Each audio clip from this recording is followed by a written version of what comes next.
and welcome to the Heritage Minute Special Podcast. I'm your host, Steve Simon, class of 77. I'm especially excited about this episode. I have the pleasure of speaking with my classmate, Major Retired Chuck Delich. I had to learn the game all over again because it's so different. I mean, when I played, and even when I coached, most of the time I coached, hockey was a player's game. And then the players kind of figured out what was effective and what wasn't effective. Among his many achievements, he is one of the most accomplished and decorated ice hockey players in NCAA history. He played and coached here at the Academy. We'll get into that and many other topics in this conversation. Chuck, thanks for being here. Thank you. It's great to be here. So I know you came here from Evelyn, Minnesota. So what made you become a cadet?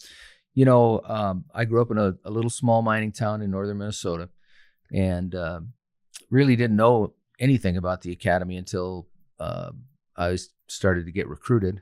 The head coach here at that time was a guy named Vic Heiliger, who Vic had a storied career at Michigan, 9 national championships, and he actually moved to Colorado Springs for some health reasons, and was in the business community, ended up coming up here to actually start the hockey program. And then he hired a guy named John Matchups. And John was had played for Vic at Michigan. And so Vic brought John in as his assistant with the idea that when Vic retired, John would be in place to hopefully take over as a head coach. And so John was the guy who recruited me. He's from my hometown. He's from Evelyn originally. Okay. And we kind of had a little pipeline for a long time from Evelyn to the Academy and from the Iron Range area, which is where I was from. And at that time, all the players in college hockey either came from the high schools, from out east, they came from some of the prep schools. And then we'd get that occasional guy from Canada who was a junior player in Canada. Yeah.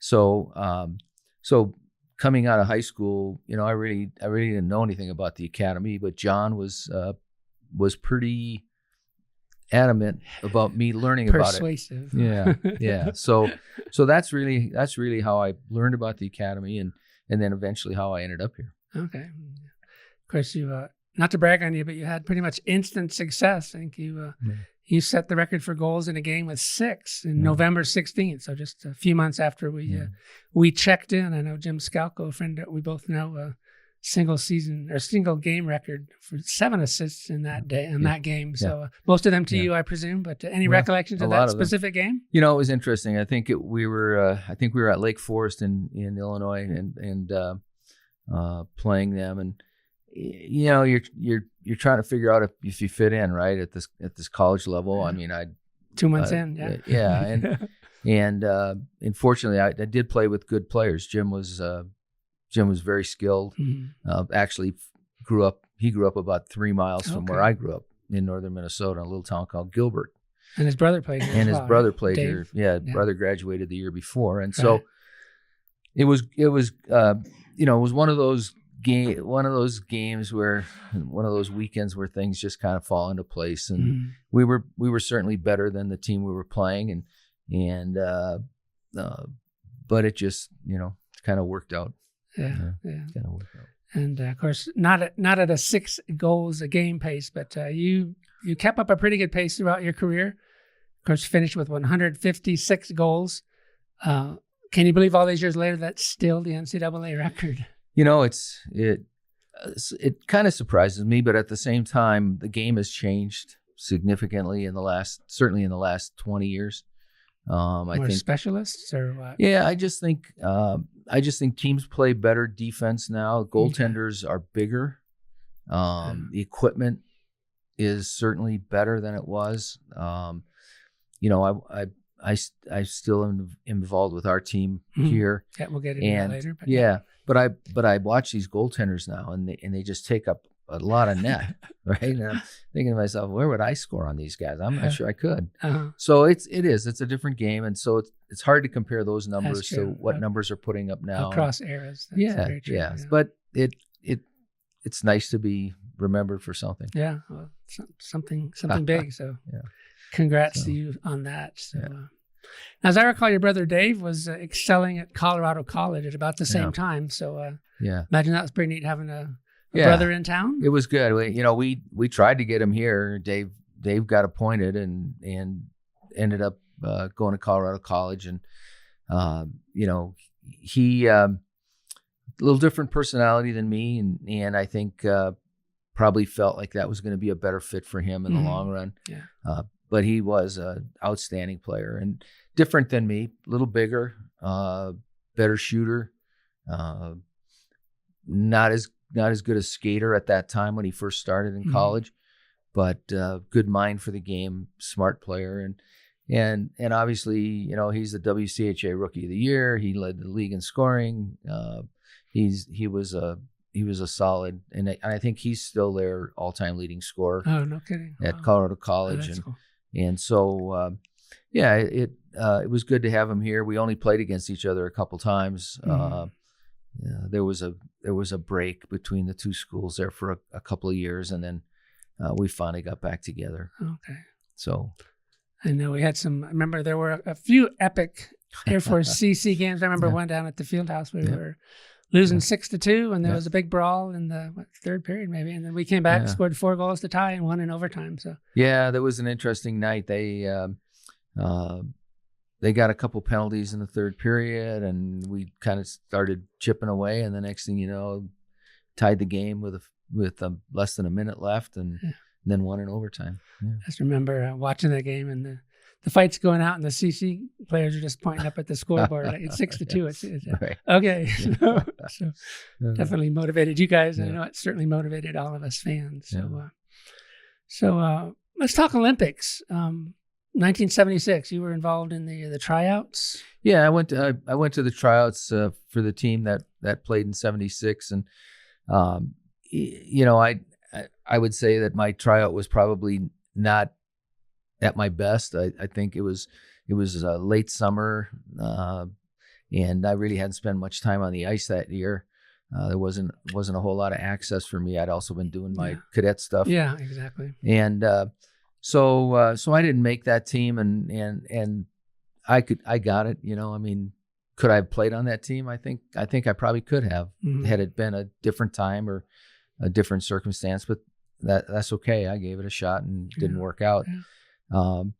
And then 4 years later, my brother Dave got the opportunity on the 80 team, and he was with that team through all of their pregame travels and games and the different places they played over the course of that year.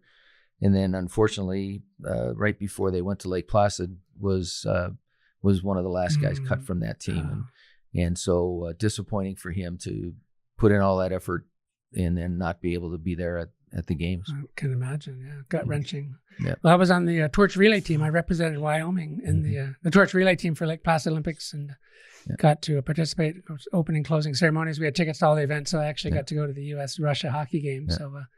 So I told people you're one of the 25,000. No, but I actually was there. So, but I always used to tell people the best hockey game I was ever at was the Air Force CC game with the 6-2 trailing and then come back and winning. So I think Miracle on Ice game is right up there. So I'd say 1 and 1A. Yeah. So, but no, that was a good night. It was a spectacular event. So what did you do after you graduated? After you graduated. So I went into the aircraft maintenance business. Went to Chanute and went to tech school there for 6 months, and then my first assignment was at Travis, working on the flight line, and I was on the C5 side of the flight line there, and so that's what I did. I was there almost a little over 3 years, and then I got a call if I was interested in coming back and helping with a program here at the academy, and so I looked at it and it kind of fit into what I was thinking, and I actually thought I would come back here, be an assistant coach for 3 years or 3.5 years or whatever, and then go back to the maintenance business. And Matt Chefs was still the head coach? And John was still, John was still here. And, and I really didn't have any intentions of spending the rest of my career here, but that's what ended up happening. Right. And John decided to retire in '85, and John Clune, who was the athletic director at the time, asked if I would stay. So I did, and then stayed actually through retirement. And you probably remember this in the early '90s, during the time when Bill Clinton was president. We had the big drawdown. The drawdown, yeah. And I fit into one of those categories where they offered me an opportunity to retire. Okay. So I retired in '93, and then then I stayed 4 more years as a civilian coaching, and then in '97 left hockey and worked in the Colorado Springs business community for 23 years after that. Okay. Well, good for you. Yeah. I remember you and I being stationed here in the late '80s and see each other on the track and around the academy. So one other hockey thing that a mutual friend just told me recently, that the October yardbarker.com named you one of the 25 greatest college hockey players of all time. So how did you hear about that? You know, I Frank sent it to me, Sarah Torrey. Sarah Torrey, head coach now. Yeah. And I saw it and I read through it and I looked at it and then I called Frank back and I go, Frank, this is nice, but I'll bet you and I could name 100 other guys that could be on this list. And, and Frank's comment was pretty, he goes, yep, we could, but you're actually on the list. So it was nice. I don't know the guy. I never talked to him that put the list together. Yeah. But it's pretty cool. It's a nice acknowledgement again, and going back to the 156 goals. That record is still there. If somebody looking at the record book, it does in fact see your name. So you're involved with the hockey program now. What capacity? Yeah. So about 3 years ago, Frank knew I'd retired, and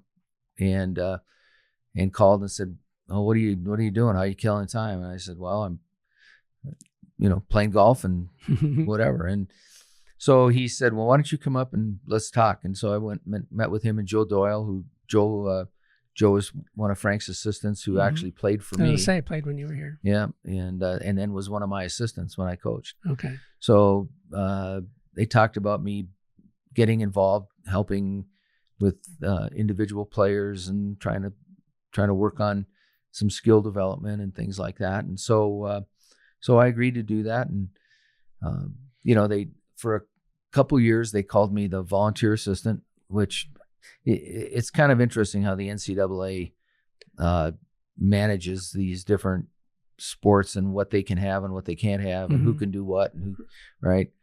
And then the last year or so, they've called me the director of hockey operations, which I still haven't quite figured out what that is. Sounds impressive. Yeah. It's that in my paycheck will get you nothing since I don't get a paycheck. But no, it's been really fun and it's been fun mainly because I had to learn the game all over again. Yeah, because it's so different now. I mean, when I played, and even when I coached, most of the time I coached, hockey was a player's game. And what I mean by that is coaches gave us kind of broad guidelines. This is how we're going to forecheck. This is how we're going to cover in our zone. This is how we're going to do. This is how we're going to kill penalties, right? And then the players kind of figured out what was effective, what wasn't effective, right? And as coaches, then we try to evaluate who was effective and who wasn't, who understood what they were doing and who didn't. Now they spend hours and hours and hours watching video. Okay. And we literally video every practice. We have every game. We have our opponents' games. And the assistants look at, 20 or 30 hours or more of video every week. Wow. And they analyze right down to where is this guy positioned under these circumstances? Where's his stick? Where's his, where are his feet pointed, right? And then they coach it, right? And then we go out and work on it, and they go, okay, when the puck is there and these guys are here, this is where you need to be, and this is where your stick needs to be the most effective. Wow. And so it really has become a game where the coaches have an unbelievable influence on how it's played, and I had to learn that. And then they changed a lot of the terminology, right? So things that we used to call we used to call it forechecking. Now they call it offensive zone, something, right? Yeah. And so just learning what they were talking about. Sometimes I'm going, oh, you just mean we're doing that? Yeah, okay, that's what. Translator. Yeah. It almost seems like that's so much information that the players bog down thinking instead of just reacting. It's interesting. Respond. I mean, you know what I'm getting at? Yeah, and we've talked about that in the sense that what's happened with our game is that players, that's how they've learned to play, right? In structured practices, in structured environments, with drills that emphasize these things, right? So when I learned to play, it was on an outdoor rink with 15 buddies and no coaches for 5 or 6 or 7 hours playing pickup games till it got dark, right? and that's how we learned to play the game, sure. right? And so it is different. I think sometimes we used to laugh all the time that if we just took our players now and threw them out there with a puck and said they wouldn't know what to do, they'd kind of look at each other like, what do we do, right? That's funny. So it is different, and they do. The coaches now control so much of what happens on the ice, and I think as I look at our team now and the success that we will have or not have, so much of it depends on them buying into what Frank and Joe and the other guys are emphasizing and saying, this is what we have to do for us to be successful against the people we're going to play against. Who are probably bigger and stronger and faster. And there's certainly college hockey's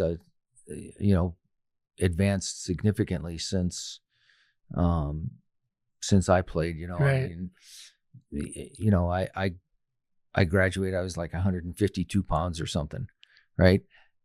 Our manager's like 175 now, right? So, yeah, Paul and I have been season ticket holders since we came back in 2003. But one thing we noticed is that, like you mentioned, you came right out of high school. A lot of people came out of high school. It seems like the transition now is mostly people have been out of high school for a couple of years, played juniors in Canada and elsewhere, and maybe a little older, a little more mature. Absolutely. I think, first of all, not that you weren't mature. No, well, probably not. But when I graduated from high school, there were really very few junior teams in the country, and as we went through the late 70s, 80s, a lot of these junior programs started up, and other schools were taking these players, right? So Colorado College would take a junior A player who was 20 years old as a freshman, and our freshmen were still 18. Exactly. And in the early 2000s, Frank was finally able to convince the academy board and our people in the athletics department that these guys are just as good in terms of their potential to be great students here and Air Force officers as guys coming right out of high school.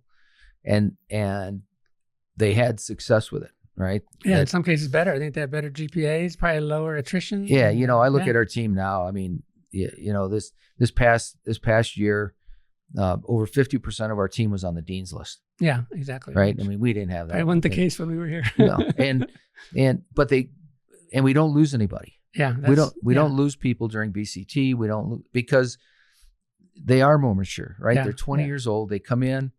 They've been away from home. They've been in an environment listen, junior hockey is not glamorous, right? There's nothing glamorous about playing junior A hockey. You play 75 or 80 games. You're traveling around in a bus. Buses all the some time, of these teams are 7, 8, 9, 10 hour bus rides. you go play somebody, you stay in some little motel in this town, you get back on the bus and 8 hours back home, right? Slap so shot. yeah, so these guys they're kind of hardened, right? To some stuff like that, and they do a pretty good job of evaluating the kind of people that they want in their program, and go after the kind of guys that they think can be successful here. And so I think in that regard they've done a great job. And so you're right. We literally do not have anybody who comes directly out of high school anymore. Nobody. Okay. If our guys haven't played a couple of years of juniors, we're probably not going to be looking at them. Okay.